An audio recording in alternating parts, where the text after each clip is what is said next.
All right, Ben, there's like a lot of unfair stuff in life, right? There is a lot of unfair stuff in life. I agree. What's some of the unfair stuff that hacks you off?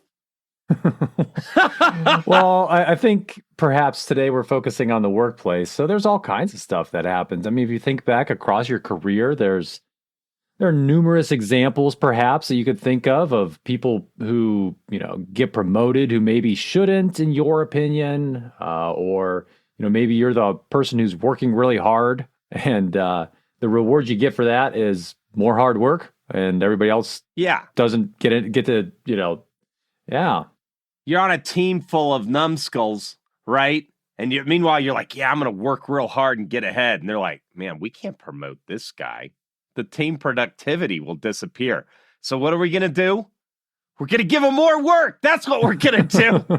Sorry, man. You're going to get more work, no promotion, and how about a crisp high five? Right. There's all kinds of other ways in which we see unfairness in the workplace. We see, projects or departments that perhaps get prioritized in a way which they shouldn't for budgeting. You see supervisors who manipulate information, people who get away with just being rude and, they're condescending in their attitude towards others. And then, of course, things like discrimination and harassment. So today on the Indigo Podcast, we're going to discuss fairness at work. Welcome to the Indigo Podcast, an exploration of human flourishing at work and beyond. I'm Ben Barron of Indigo Anchor and Cleveland State University. And I'm Chris Everett of Indigo Anchor. For more information, please visit us at www.indigopodcast.com. Right. So fairness has a whole bunch of stuff. Like, it's really unfair that LeBron James can do what he does on the court, right? It's really unfair. Not unfair. It's not unfair, I don't think. It's just the way he is. Well, we're going to talk about some of that lens about fairness, right? Like, we're not all the same. Sure. Right? You're way better looking, taller, handsomer. I mean, you look good in a suit. You could sling a 1,000,000-pound kettlebell. I don't have any of that stuff. And so, yet there's something in our psyche, right, that would say, hey, this is unfair, because there's this idea of fairness, right? And we're going to talk about different types of fairness, right? If you have fairness of outcome, right? Now, you may work harder than me and longer hours. And so was the per hour fairness quotient met? Like, they can have some of those kinds of things, but there's different types of fairness of effort, fairness. And we're going to talk about different lenses of, and I want to introduce this word from the literature, which is justice, right? People use justice and fairness interchangeably. The smart people that look at this stuff in the dungeons of universities use the word justice and fairness for that.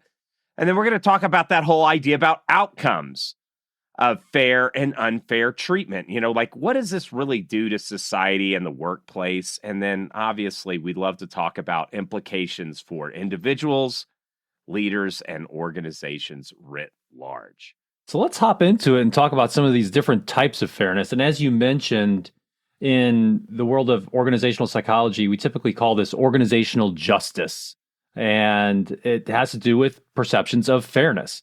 This is an area of scholarly inquiry that's been ongoing for a number of decades. And the reason that I think it has persisted and proven valuable is that it matters. That's one of the big findings, is that fairness matters. We care about fairness as humans, and we care about it in the workplace. And so today we'll talk about those different types of fairness, and then we'll talk about why people should care about it, some of those outcomes.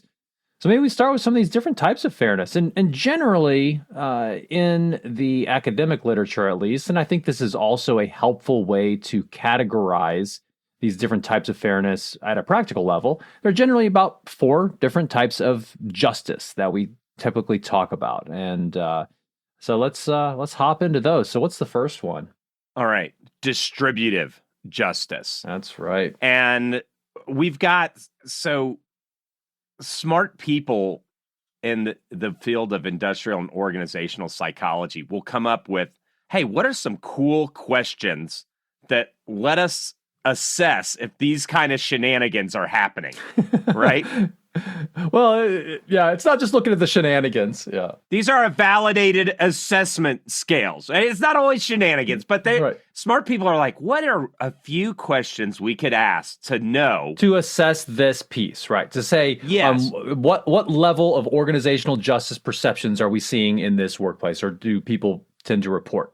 Yeah. So for distributive justice, one of the main questions are statements that you could mark true or false to, or put on a scale of some sort of, my supervisor made sure that opportunities and rewards were distributed fairly. Right. So as the name implies, distributive justice is about the distribution of rewards. And those rewards could be things like bonuses, opportunities, praise, other types of valued things in the workplace.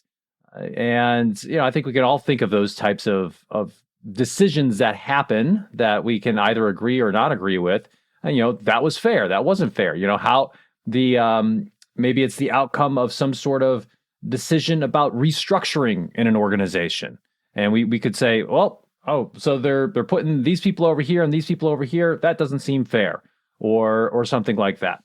This is probably the most commonly talked about, or at least I think in most people's minds, this is what we oftentimes think about when we think about justice first.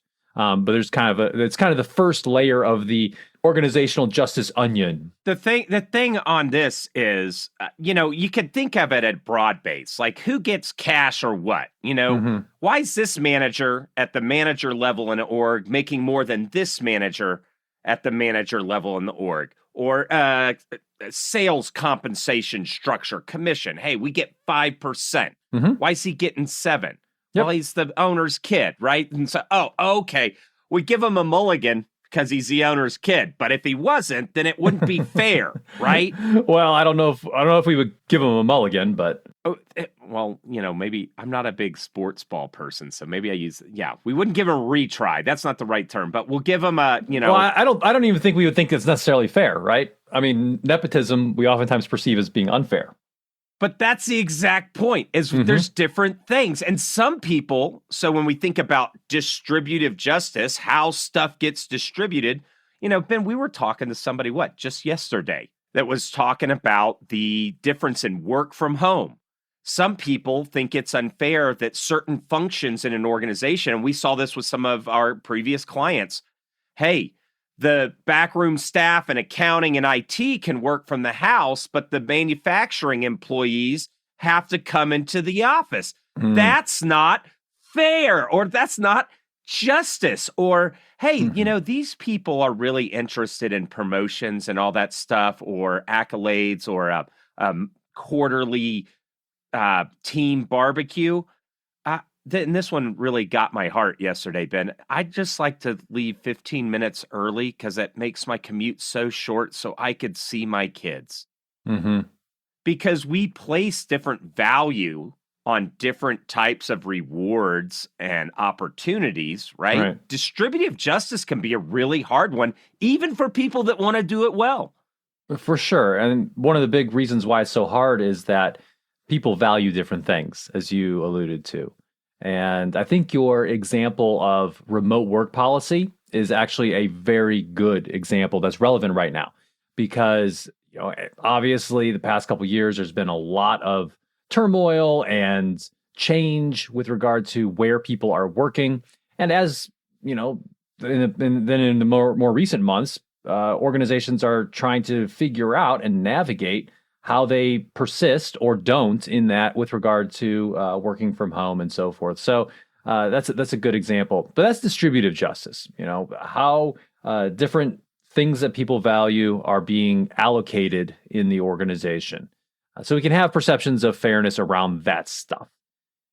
Interestingly, there's another type of justice that oftentimes is actually a little bit more important. And I think it's a really interesting one. And this is called procedural justice.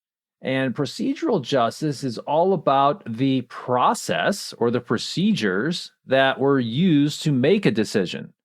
So you might not like the outcome. You might not like how different resources are being allocated or different people are getting different things. But if you understand the procedure used to make that decision, and if you agree that those procedures were ethical and fair and based on accurate information, then you're more likely to say, okay, I don't like the outcome, but the process was fair and I'll live with it. So the procedural justice, that's a really important one. Yeah. The awesome smart guy assessment statement for that is, my supervisor made sure that his or her decisions were made fairly and ethically based on accurate information and unbiased procedures. Now, this one's super challenging because we're humans and it's messy, right? What if you've got some like a newly single mom who's still going through a divorce and is juggling, childcare? When my wife and I were in Nashville, they were like 12 months booked up.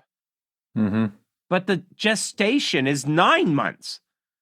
So you have to be like, maybe we're going to get pregnant in 3 months because we booked and we can't be paying for the childcare, right? Anyway, we have these messy things going on, and being completely fair from a procedure perspective can oftentimes roll right over somebody's humanity. Hey, that person was late 4 times. Why weren't they fired?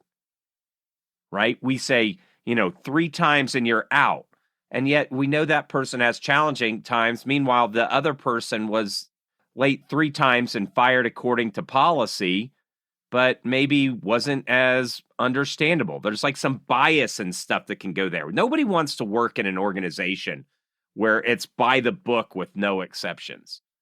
But the minute you start having those exceptions, right, from a procedural justice kind of perspective, it could seem unfair. Maybe. So you're looking at me, Ben, like I'm lost here. Right. So I think, so the procedures matter. But if the procedures themselves are perceived as unfair, then it's not just like, okay, they didn't follow the procedure. If I don't think those procedures were fair, then my perception of procedural justice is going to be low, right? So it depends on the quality of the procedures. If it's some sort of procedure that's applied across the board with no exceptions, no consideration of context, I will likely perceive procedural justice as being low in that situation, even though the procedures are being followed. It's that I think that the procedures were bad, right? So I think it's really important to remember that this is a perceptual, a necessarily and inherently subjective perception, right, of fairness. And that matters because our subjective, individual perceptions of fairness influence things like our individual decisions on how much effort we're going to expend at work, or how committed we're going to be to the organization, or how satisfied we are in our work, or whether or not we think about quitting. So those subjective things matter, and this is in the eye of the beholder, and that's really, really important to remember from a supervisor standpoint. Exactly. Here's one that was really common, at least growing up. I don't know if this is still the case with the labor shortage. If you are late to your shift at a restaurant, you're fired on the spot. Yeah, I doubt they're doing that anymore. It's like some things didn't age well, but just like Dayquil. Dayquil didn't age well either. Sick, doesn't power through it with Dayquil, getting your peers also sick. But that's that whole thing. Now, somebody, though, that works and is always on time for their shift might be like, heck yeah, because, it's hard to get restaurant staff to show up and stay committed. And this is one of those things. But now maybe that procedural justice just doesn't make much sense. Sure. Okay, so we talked about distributive justice, procedural justice. Another type of justice that we see in organizations that people apparently care about, and I agree, they do care about, is called interpersonal justice. So this has to do with how people are being treated with dignity and respect, and with how they communicate and interact. So, a survey item that could be used to assess this is, my supervisor was generally respectful and polite when discussing work-related issues with me. And oh, by the way, these one-item survey measures that we're using to give as examples of how you might assess these types of organizational justice. Some people out there in the world of IO psychology might be like, you can't use one item to assess something on a survey. Well, it turns out you can't on a podcast, buddy. Well, perhaps, but also there's a really great article, and we'll put a link to this in the show notes. It just came out not too long ago in the Journal of Business and Psychology by Russell Matthews and co-authors. It's called Normalizing the Use of Single Item Measures, and they basically went through and they validated a whole bunch of single item measures that you can ostensibly use for measurement of these types of attitudes and perceptions. So anyway, I digress into a little bit of nerddom there. Yeah, for the IO site guys that wear people out, it's like, man, so what are you going to do on this consulting engagement? Well, we'd like to survey your staff. Oh, no. We've seen you guys. We've done like 50 surveys this month. Right, so survey fatigue's real. One-item assessments can help. So there are some one-item assessments for these different types of justice that apparently have some good reliability and validity. So anyway, interpersonal justice is one that's really important. Because let's think about it. If let's say rewards are being allocated fairly, you perceive that as being fair. So distributive justice, fine. They're using good decision-making processes to make those decisions. So procedural justice, great. But you know what? My supervisor is just kind of a jerk to me and in how they communicate, and they say condescending things to me, and they're just, they get away with being rude. I feel like that's a perception of unjust behavior because it's like, hey, I'm a person too, and you should be treating me with some dignity and respect here. I see this all the time, Ben. We say it all the time. You can't fake this stuff. Fake caring for your employees and the demeaning, condescending attitude of, I'm management. Look at my cardigan. It's impeccable. And, oh, the individual contributors are here. Oh, gosh, they even have a distinct odor. Like this is distinct. The employees pick up on it and they fantasize about your death in a fiery car accident because you're so demeaning. Everybody is existentially valuable, right? Now, people's contributions are definitely different, and there's definitely some people I'm like, oh my gosh, their carbon emissions probably aren't worth the squeeze, but on a team, in an organization, we're all on the team. Everybody isn't the top, even the top level of sports. Everybody's not the top player, right? Everybody's not the LeBron James on that team. But LeBron can't single-handedly take on any other thing. So you got to take responsibility if you have an underperforming staff member. You or somebody within your team hired them.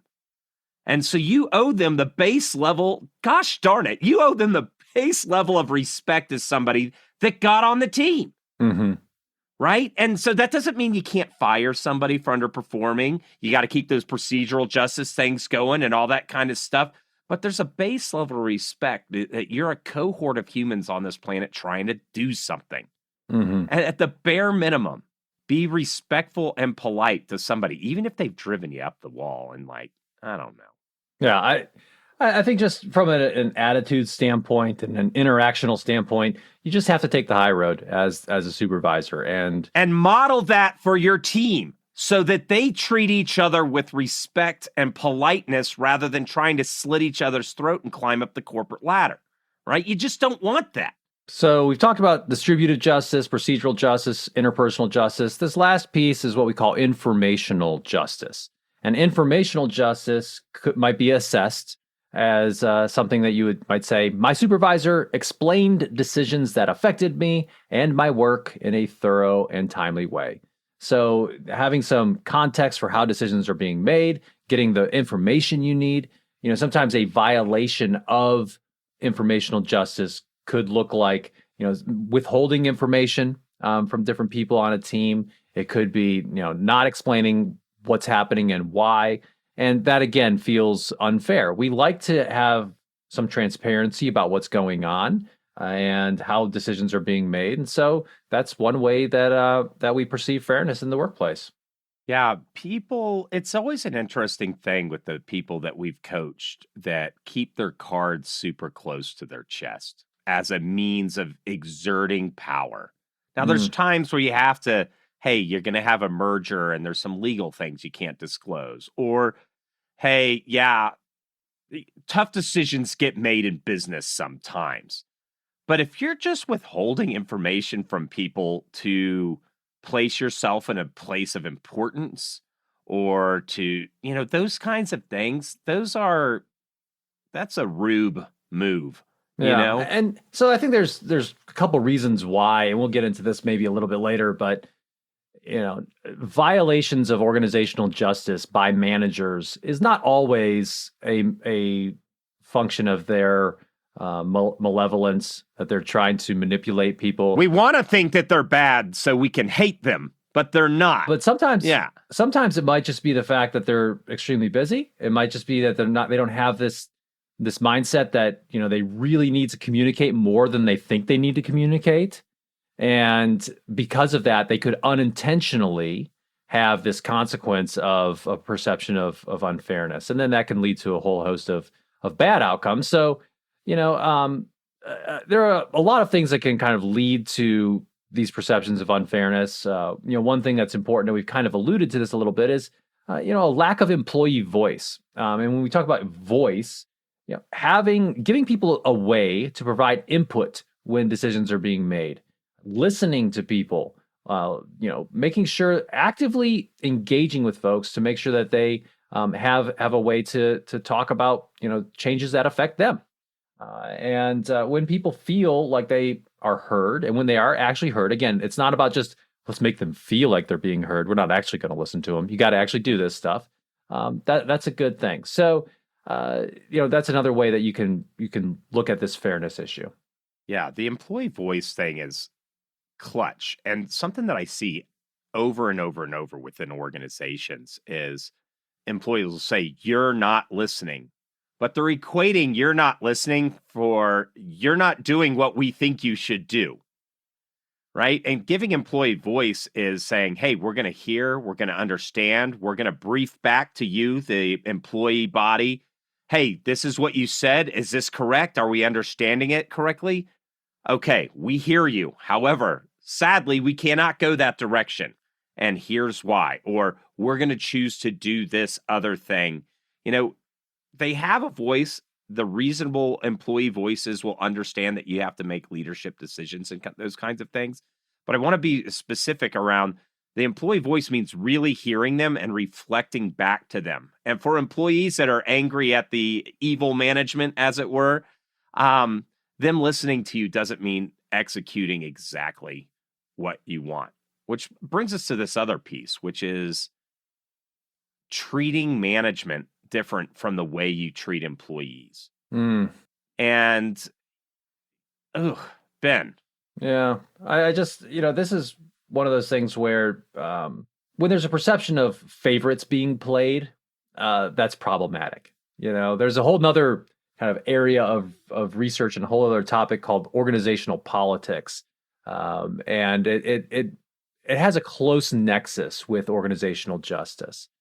Because when people feel like there's kind of these, behind the scene deals being made and people playing favorites, then there's oftentimes a decrease in trust and certainly a decrease in perceptions of fairness. So making sure that you have, a consistent way in which you're approaching people, regardless of kind of their hierarchy, is very important. So, one thing that was interesting that you and I discussed when we were prepping this episode is that, we have all of these different ideas about what's fair and what's not. And where do those come from? Where do these ideas of fairness come from? And, we could certainly debate that in a lot of different ways. But one place that some of that comes from, or at least influences that, is kind of the norms that we've come to accept in life. It could be a function of how you're raised, the different types of situations you've been in, your education, and of course your work experiences. if you've been around work experiences where everyone is out to get you and there is no fairness and very little trust, it's going to be hard for you to imagine a world where there is actual fairness. So I think it's just interesting to think about how these norms develop and so forth, and it does come through our upbringing and our experiences, and that can differ between people. Yeah, I'm thinking about the kids marshmallows study, or is it the marshmallows? They put a kid in a room with some treats, and then the researcher steps out to see who could delay gratification. Hey, if you don't eat any of these candies, we're going to give you even more candies later.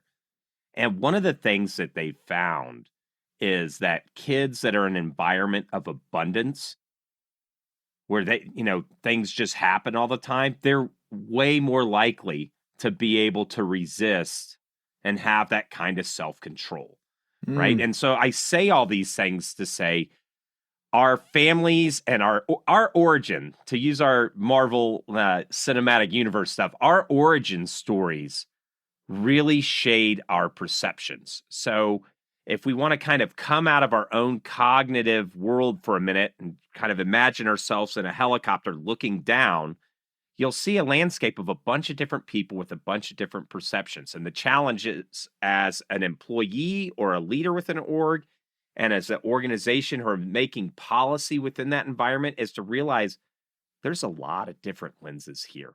Yeah. Well, and that's why explaining, talking about, being explicit about the norms that you're trying to influence within a team or an organization is so important, because you can't assume that everybody is coming to the table with the same sheet of music. So you need to, over time, this takes time, and it happens not only through words, but certainly through actions, help to curate a common sheet of music for what's acceptable here and what's not acceptable here. This gets into and why. And why. Absolutely. So, I mean, this gets into other topics of, organizational climate and culture and so forth. But I think it's definitely something that's very important to remember, is that what's maybe obvious to you is not obvious to other people. What's obvious to them is not obvious to you.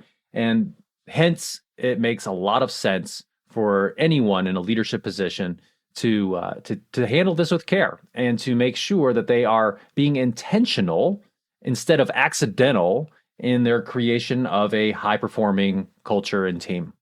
Right. So one of the things, let's talk about some outcomes of this fair and unfair treatment, because there's going to be stuff that's fair and unfair that happens. Hopefully, we're working towards a more just organizational behavior, society, family lives, communities, all of that kind of stuff. It would take a real weirdo to stand up in the public square and say, I'm seeking more unfairness. Who's with me? Right. Yeah. So, one interesting way to think about this in terms of an outcome has to do with motivation, your motivation at work.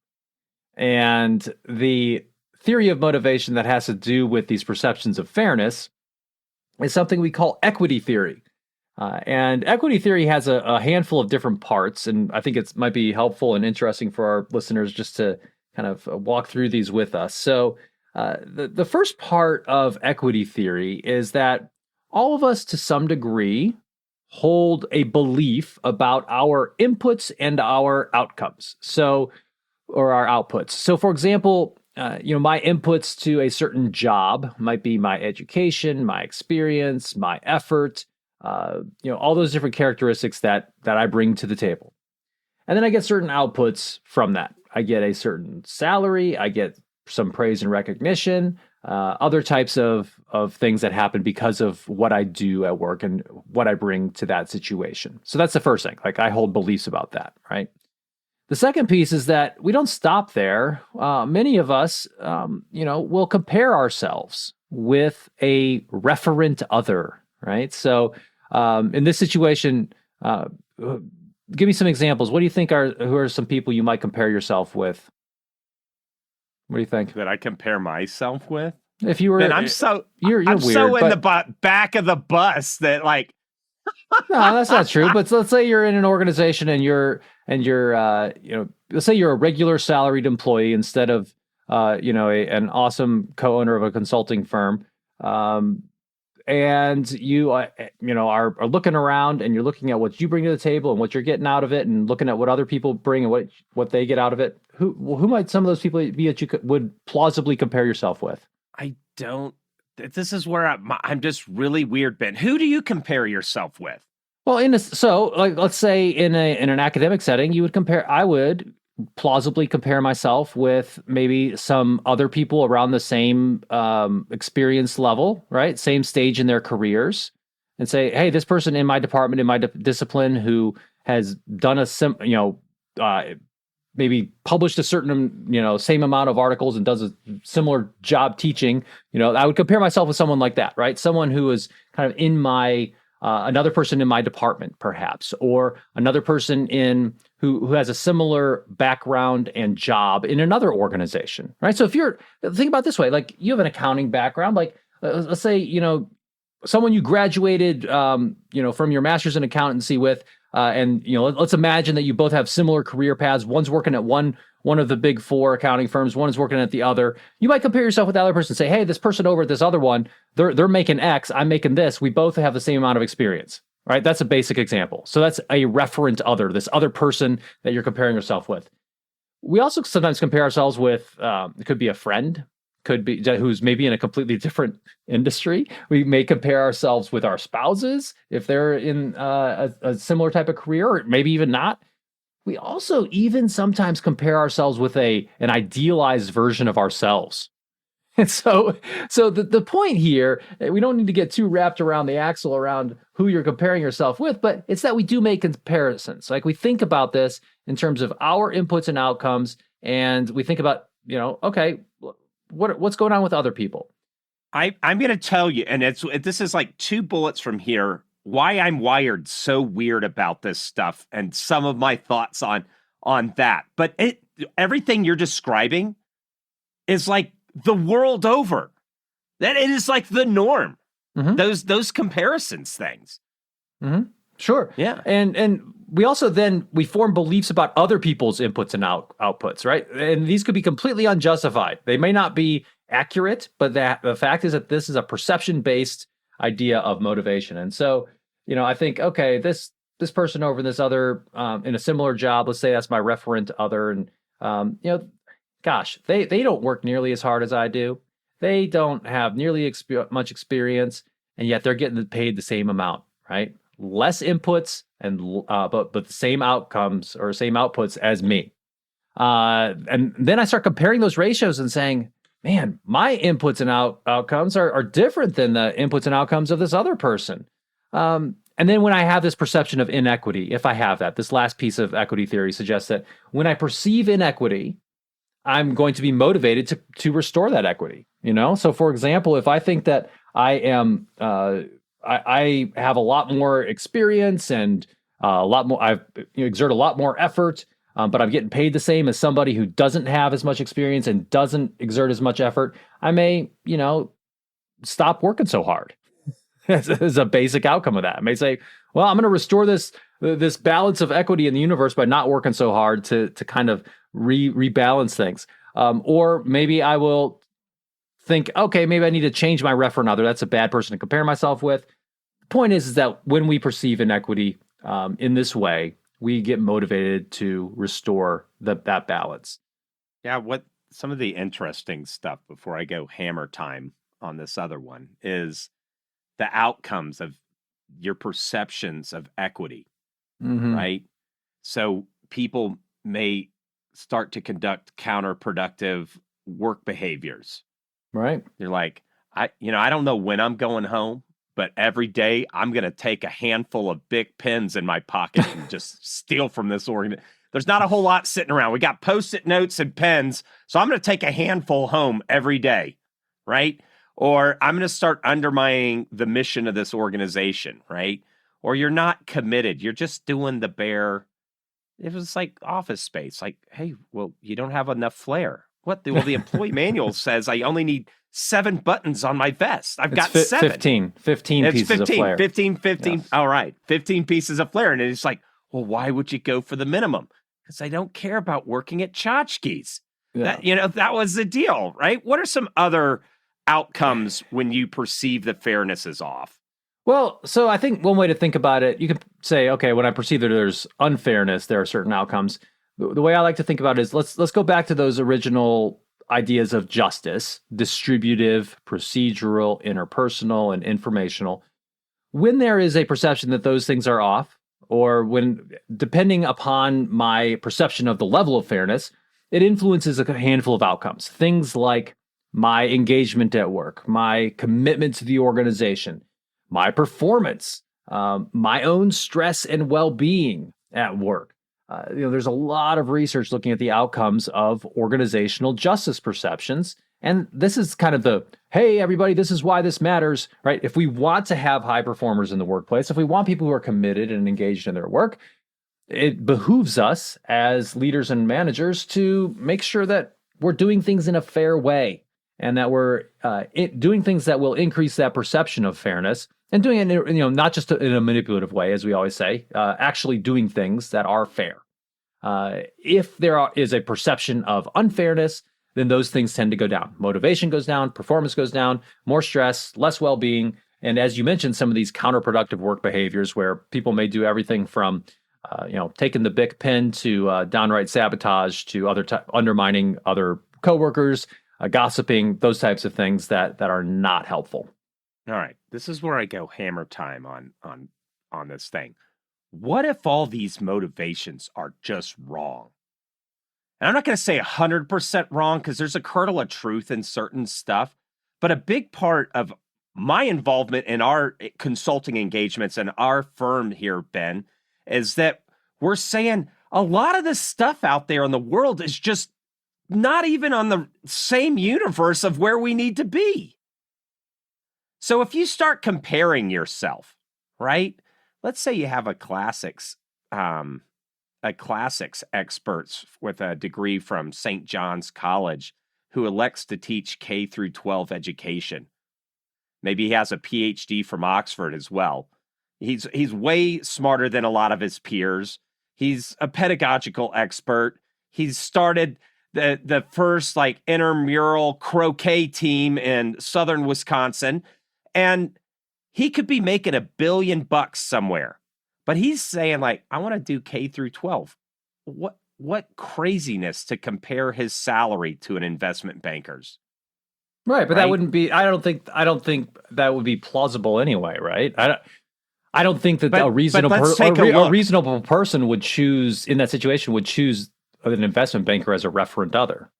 Johnny Depp versus somebody working in the CDC.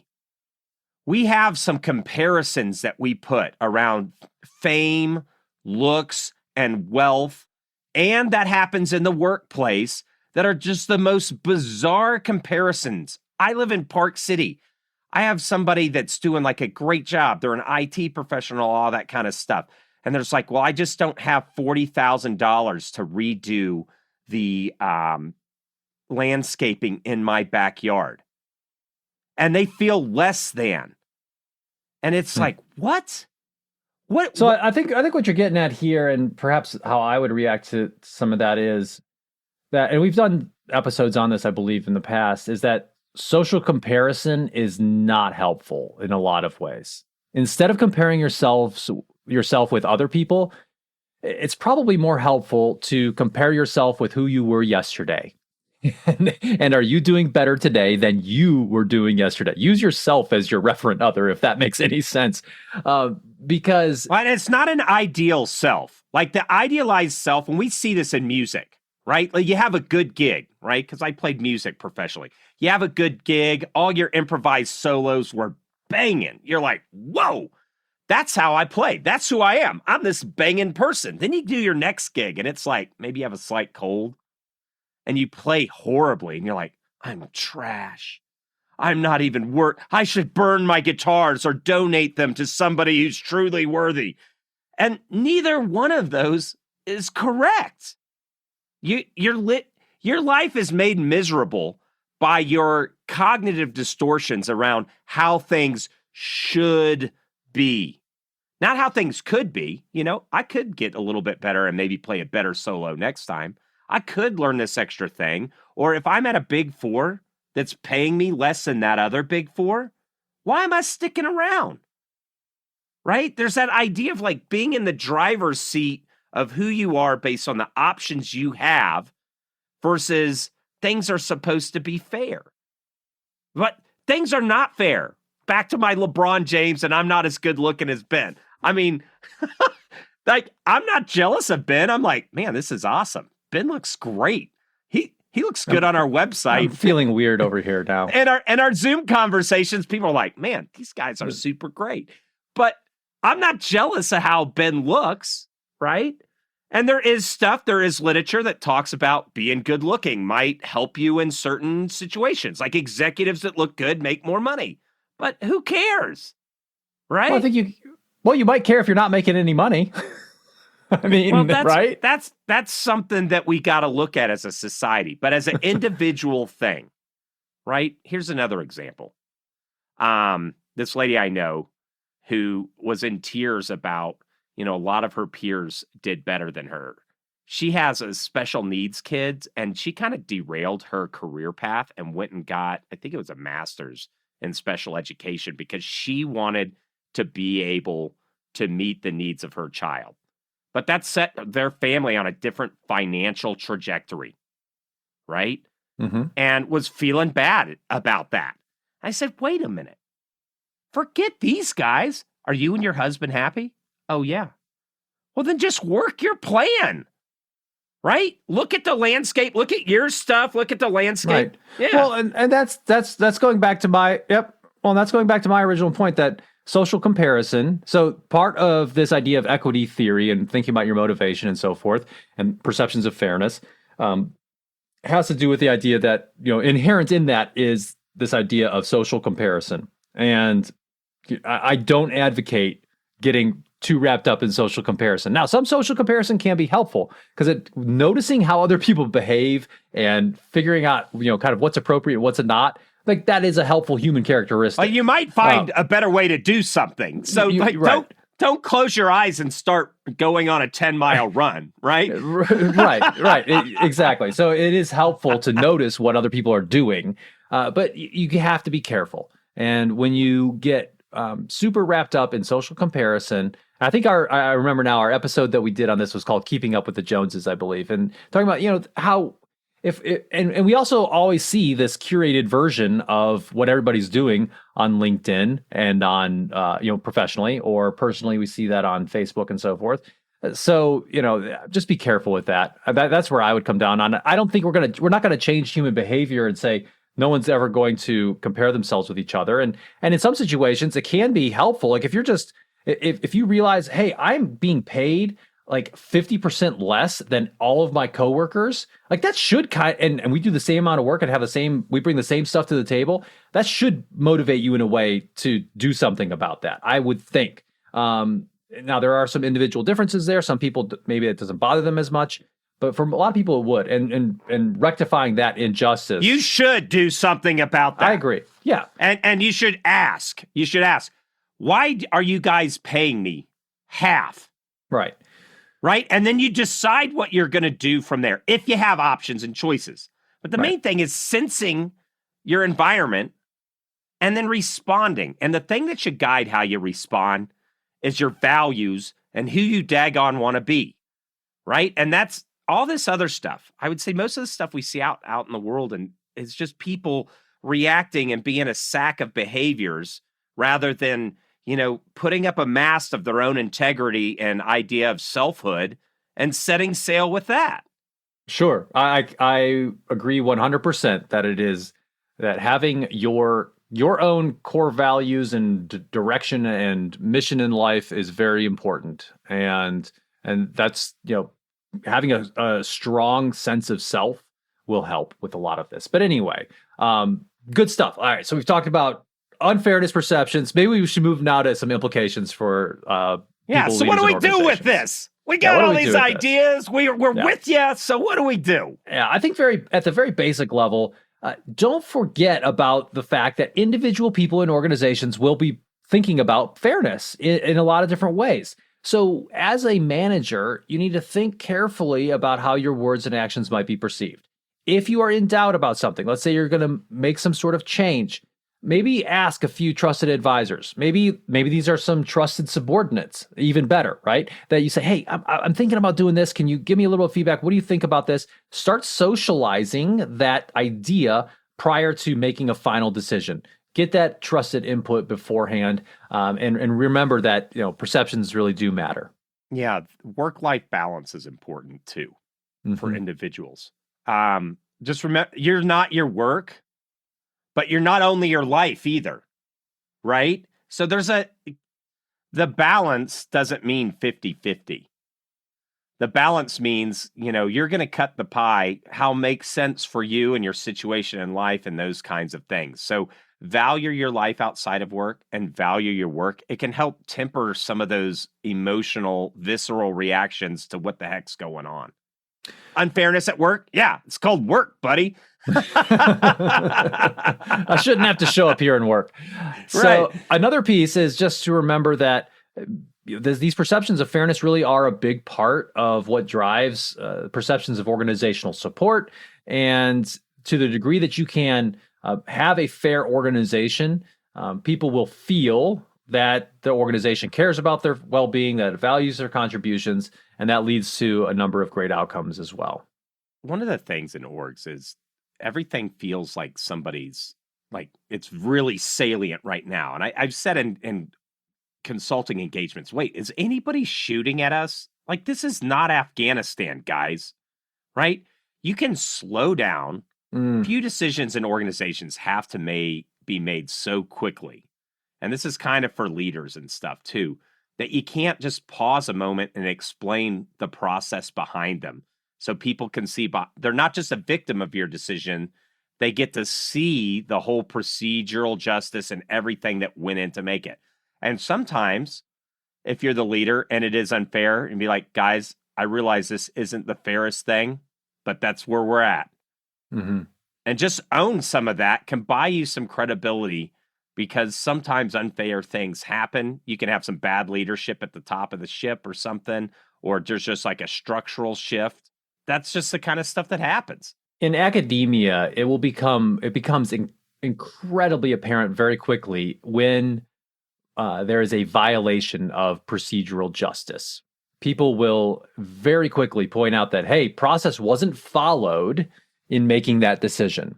And that's why it's just so important. The implication here for the leader is, remember that process really matters. How decisions get made and how I communicate about how those decisions were being made is critical to a healthy organization. You just can't get around that, I don't think. And like you said, there are very few situations in which you actually have to make a decision now. And if the building's burning down, no, we're not going to talk about why we're leaving. We're just going to go. But if there's some sort of other larger change, let's say in an academic setting, we're changing the curriculum, we're changing some structure, we're moving around some departments, whatever, take the time to explain and make sure you're following a good process. If you want culture. If you care. Yeah, if you don't care. If you care about how, this is all assuming that you want to be a good leader and that you want a healthy organization. Ben, I'm a eyes wide open cynic.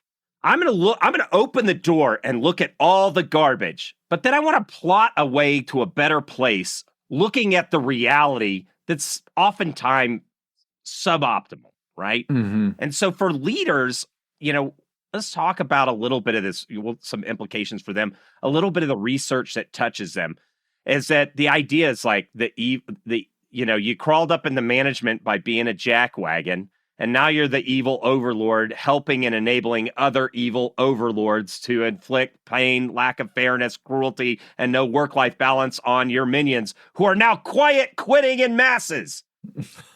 Right? Like that's just not true. It's fun because you have like a good guy and a bad guy. You could probably make a Star Wars sequel based on that kind of story. It's just really hard being in the Rebel Alliance. I don't feel like I have employee voice, or something like that. Right? Or in the Empire, I'd say, right? But they do have good benefits. and could destroy a planet. So that's not the case. One of the key pieces of research around this area is that, most people want to be fair. It's really hard. And that's why you see people being more unfair through the guise of the internet, where they don't have to be face to face with somebody. But in organizations, we're face to face and work with people all the time. What they found is as work stress and busyness hit managers, fairness activities decreased, right? Because they just got so busy, they didn't take the time to explain the procedures or all those kinds of things. That sounds totally reasonable. Like if you are super swamped, you might be a little bit short or terse with your kids or your spouse. No. Not because you don't like them. Well, you wouldn't, Ben. You're going to be sweet all the time. But you might. And so this idea that they're evil overlords being unfair is actually doesn't bear out in some of the research that has been out there. But there's a positive side on this, which is if you're aware of it, that just taking a little bit of time and we're going to talk about these justice behaviors. These are specific fairness behaviors that you can do as a leader. And if you're an organization, you can train people to do that. You can have both higher output and productivity, and you can have high fairness at the same time. That's great. So let's talk about some of these specific justice behaviors that managers can do to increase these perceptions of fairness and to actually just be fair. So if you're driving while you're listening to this, pull over so you can take some notes. I've got 5 of them for you. We also have some good documents that we'll link to in the show notes that reference a lot of these things. But number 1, make decision-making transparent. You got to make decision-making transparent. Talk about how decisions are being made. Number 2, give employees the opportunity to provide some input and feedback. That's that whole employee voice thing. Very important. Number 3, acknowledge employees' contributions. That helps them feel like they're being heard. It increases organizational support. Great stuff. Number 4, make time for employees to provide input on decisions when you can. So, if you're thinking about doing some sort of change, you have some sort of decision that you got to make, if you can, and oftentimes I think you can, if you really think about it, give people a way to provide some input on that. And the last one, treat employees with dignity and respect. So important. That's a key part of that interpersonal justice that we talked about earlier. So those are 5 key justice behaviors that I think will go a long way in helping managers stay out of trouble on this one. The themes across all of these is firing on all cylinders.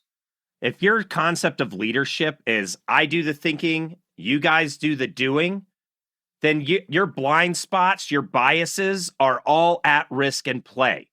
But if you're really like, hey, I've got some ideas, but can we make sure these are some, if you make decision-making transparent and you have a supportive culture, you might have some cool employees that point out some errors in your decision-making, right? Which you want, if you have some errors, you want to capture that, right? And having time for your employees to give you feedback, having input. One, you're developing your employees. Everybody's like, why can't my employees just take some initiative? Well, do you let them practice taking initiative and practice thinking? If you're not doing that, you're not developing your employees. And it's that idea of firing on all cylinders. 2 heads are better than 1. 10 heads are better than 2, right? Really, really try to build an organization where your employees are thinking about critical business problems, processes, tasks, and then daggone empower them to help you change and fix and improve. And I would also suggest that you don't only want to just ask people for their input on decisions and create that two-way communication. You actually want to incorporate some of their ideas into your decisions. Because if you, if you only are asking and you're getting all this input and you don't do anything with it, they're going to stop after a while even caring, right?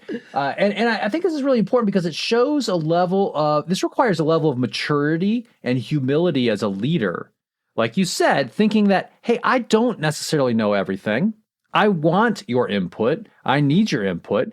And, if you set up this dynamic where, hey, I am the perfect leader, I do the thinking, you do the doing, then people aren't going to provide their input, and they're just going to see things in that same way. And so I think it's important to take action, and maybe even, if you show people that you've changed a decision based upon their input, and then you actually say that, right? And say, hey, guys, I just want to say, I was headed down this one path. I asked for your input, I got some great ideas here. And so I thought about it, and I was like, man, I was kind of wrong on these different pieces. So we're going to go this way instead. What do you think of that? That is just such a different tone. And I would rather be on that team, I think, than the alternative. Yeah, you don't want to face plant when everybody in your org is silently, they're not saying it out loud because you don't let them, are like, told you so. Yeah. And Ben, how many orgs have we done? It's like, oh yeah, we do an employee survey every year. Oh, cool. What do you do with this? Nothing. Well, we do an employee survey every year. And then we have to go beg these organizations, guys, for real, this time, tell us what's going on. We know in the past, nobody gave a rip. Right? Those guys are just, we have to beg because you come to us when your company's going bankrupt or your org's failing or, you're lost, you don't know what to do. Meanwhile, your employees have been saying, we've been telling you so many times, you big dummy, that we're not going to tell you anymore. Right? Yeah, and so we do these surveys. I know it is so obvious, but they do it all the time. Listen, so what are you going to do? We're going to do these surveys. Then we're actually going to tell the organization what the results of the surveys are. And then we're going to tell them what we're going to do about it with a specific project plan on how we're going to deliver on each item in that survey. Mm-hmm. That buys credibility with your people, folks. That's right. Gosh. So let's touch as we start to bring this plane in for a landing. Let's talk a little bit about some implications at the organizational level. And I think one of them is really culture and climate, that, setting that tone at the top that fairness matters, and, that you expect and support and reward managers who do those justice behaviors. That's a great place to start. And realizing that, hey, it's not only what we do as an organization, but it's how we do it. We want to win in the right way. I think that's a great place to start. And these are key concrete tasks. Don't have these values. We have integrity. Did Billy show integrity today? Here's how we show integrity at Company X. These behaviors. Look, Billy did behaviors 2, 3, and 4. Billy gets a promotion, right? Right. We gave those 5 tasks: making decision-making transparent, making time for employees, all those things that you got to rewind and write down. Bake those into your performance reviews. Bake those into your training. When somebody takes the time to, hey, this is where Philson made our decision-making transparency. He gets a $80 Red Lobster gift card or whatever. Red Lobster, right? Whatever makes sense in your organizations, you got to show your employees, your management, your senior management that these are the concrete behaviors we expect you to do, and we're going to reward and promote on that. Yeah, and one thing that you said that I really want to hone in on just real quick here is that in those times when you are doing things like promoting people or doing those things like giving rewards and recognition, those are key opportunities for leadership to emphasize what we care about around here and saying, this is why this person is getting recognized. This aligns with, we have these core values and these behaviors. This is how this person exemplified those, and this is why we really want to celebrate this person and their behavior today. It's just an awesome way to help to show that there's some action, that there's some recognition of what people are doing behind just these platitudes of, hey, we're gonna do what's good for the company, right? So good. Another thing is, you may have a cohort of jackwagon managers on your hands. So it's going to take a while to get those guys trained up and doing better. But dear God, make sure the ones you're onboarding are closer to what you want, right? Because you get those guys off the shelf, LinkedIn or wherever. And so that means in your job descriptions, first of all, these job descriptions are horrible. Most of the ones that I see on the web or when we go into an org to help them with this kind of stuff, you're has this many years experience, this, and this. What if you also had, managers display fairness to their teams here? you can communicate a lot about your culture and about the kind of things that you want. You know, our manager in this role is comfortable making decision-making transparent. You know, you can write those key behavioral norms into your job descriptions for internal employees that are applying for a promotion, as well as external, so you can start weeding out and making it more likely that you're going to find these people. Right. So that what that does ideally is it actually would shape your applicant pool to ones who actually, you know, it's like, yeah, I could get on board with this at least. And it actually would start to socialize your employees before they even apply for a job. Right. So it's like saying, hey, here are the values and behaviors that we really want around here. And if those include things like fairness and these various types of behaviors, I think that's a great thing. So awesome. So today on the Indigo Podcast, we've focused on fairness at work. We've talked about these different types of justice or fairness in organizations. We've talked about some of those outcomes of fair and unfair treatment. And of course, we've talked about some implications for people, leaders, and organizations. Thanks for listening to the Indigo Podcast. If you like this podcast, please consider helping us by rating us on Apple Podcasts or wherever you listen, telling your friends about us, having us on your podcast, or mentioning us on social media. Our website is www.indigopodcast.com, where you can access more information about us and this episode. Thanks again, and we look forward to talking with you again soon.